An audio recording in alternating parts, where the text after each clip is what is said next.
ಕೋಲಾರ ಜಿಲ್ಲೆ ಮಾಲೂರು ತಾಲೂಕಿನ ಶಾಸಕರಾದ ಹಾಗೂ ಕೋಮುಲ್ ಅಧ್ಯಕ್ಷರಾದ ಕೆವೈ ನಂಜೇಗೌಡ ಅವರು ಮಾಲೂರು ದೊಡ್ಡಕೆರೆ ಅಭಿವೃದ್ಧಿ ಕಾಮಗಾರಿಗೆ ಸಂಬಂಧಪಟ್ಟಂತೆ ಕುರಿತು 2 ಮಾತುಗಳನ್ನು ಶಾಸಕರು ಹೃದಯಪೂರ್ವಕವಾಗಿ ಮಾತನಾಡಿದ್ದಾರೆ.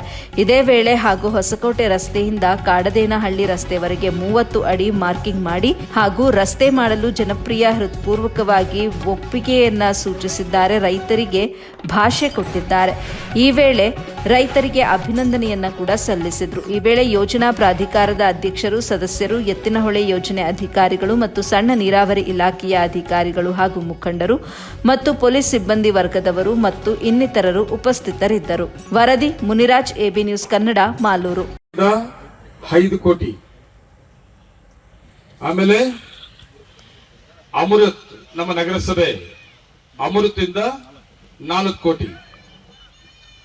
ಈ ಕೆರೆಗೆ 4 ಇಲಾಖೆ ಬರ್ತದೆ. 4 ಇಲಾಖೆಗಳಿಂದ ದುಡ್ಡು ತಗೊಂಡಿರುವಂತದ್ದು ಇದು. ಮತ್ತೆ ರಸ್ತೆ ಬೇಕು ಅಂತ ಹೇಳ್ತಾ ಇದ್ದೀನಿ. ರಸ್ತೆ ಕೂಡ ನಾನು PRD AWN ಕರ್ಕೊಂಡ್ ಬಂದಿದ್ದೀನಿ. ಅವ್ರದ್ದು ದುಡ್ಡು ಸಪರೇಟ್. ಒಟ್ಟು 5 ಇಲಾಖೆ ಅಧಿಕಾರಿಗಳು ಇಲ್ಲಿದ್ದಾರೆ. ಆ ರಸ್ತೆದು ಕೂಡ ಸೇರ್ಕೊಂಡ್ರೆ ನಮ್ಗೆ 45 ಕೋಟಿ ಮೇಲೆ ಆಗ್ತದೆ. 5 ಇಲಾಖೆಯಿಂದ ನಾವು ಈ ಕೆರೆ ಡೆವಲಪ್ಮೆಂಟ್ಸ್ ತಗೊಂಡಿದ್ದೀವಿ ನಾವು.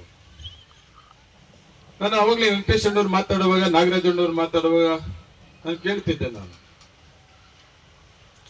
ಈ ರಾಜಕಾರಣ ಹೆಂಗಂದ್ರೆ ದುಡ್ಡು ಮಾಡ್ಬೇಕು ಅಂದ್ರೆ ಹೆಸರು ಮಾಡಕ್ಕಾಗಲ್ಲ, ನೆನ್ಪಿಟ್ಕೊಂಡ್ರಿ ಎಲ್ಲರೂ ಕೂಡ. ನಾವೆಲ್ಲ ಹಂಗೆ ಬಂದವು.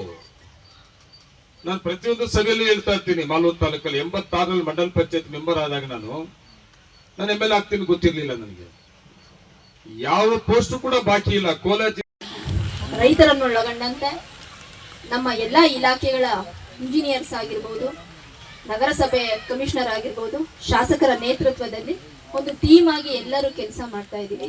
ಇದರ ಒಂದು ಪ್ರತಿಫಲನೆ ನಾವಿವತ್ತು ನೋಡ್ತಾ ಇರುವಂತಹ ಕೆರೆಯ ಅಭಿವೃದ್ಧಿ. ಇದು ಇನ್ನ ಕ್ಷಿಪ್ರಗತಿನಲ್ಲಿ ನಡೆದು ಒಂದು ಕಂಪ್ಲೀಟ್ ನೋಟವನ್ನ ಪಡ್ಕೊಂಡಾಗ ಎಲ್ಲರೂ ಖುಷಿ ಪಡುವಂತ ವಿಚಾರ ಆಗುತ್ತೆ.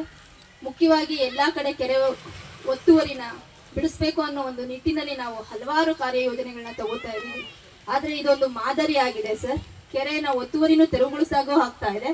ಮತ್ತೆ ನಮ್ಮಲ್ಲಿ ಏನು ಡ್ರೈನ್, ನಗರಸಭೆ ತ್ಯಾಜ್ಯ ವಿಲೇವಾರಿದು ನೀರು ಏನ್ ಬರ್ತಾ ಇದೆ ಅದನ್ನ ಶುದ್ಧೀಕರಣ ಮಾಡಿ ಅದನ್ನ ಸಪರೇಟ್ ಡ್ರೈನ್ ಮಾಡಿ ಬಿಡ್ತಾ ಇರುವಂತದ್ದಾಗಿರ್ಬೋದು, ಎತ್ತಿನಹೊಳೆ ಯೋಜನೆಯಿಂದ ಬರುವಂತ ಒಂದು ಅಮೌಂಟ್ ಆಗಿರ್ಬೋದು, 3 ಇಲಾಖೆಗಳನ್ನ ಒಳಗೊಂಡಂತೆ ಯಾವುದೇ ಸರ್ಕಾರ ಅದ ಅನುದಾನ ಡಬಲ್ ಉಪಯೋಗ ಆಗದಿರೋ ರೀತಿಯಲ್ಲಿ